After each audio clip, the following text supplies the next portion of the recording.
Tired of being tied to your computer just to share files? Well, get ready to unlock the power of mobile collaboration. First things first, locate the Google Drive app on your phone and give it a tap to open. Once you're in, browse through your folders and find the specific file you want to share. This could be a document, a photo, a video, anything in your drive. Now, look for the three little dots, also known as the More Options menu, usually located next to the file name. Tap on those dots.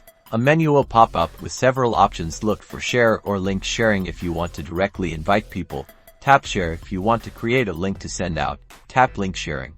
If you chose Share, type in the email addresses of the people you want to share the file with. You can also choose what kind of access they have, viewer, commenter, or editor, then tap the send icon.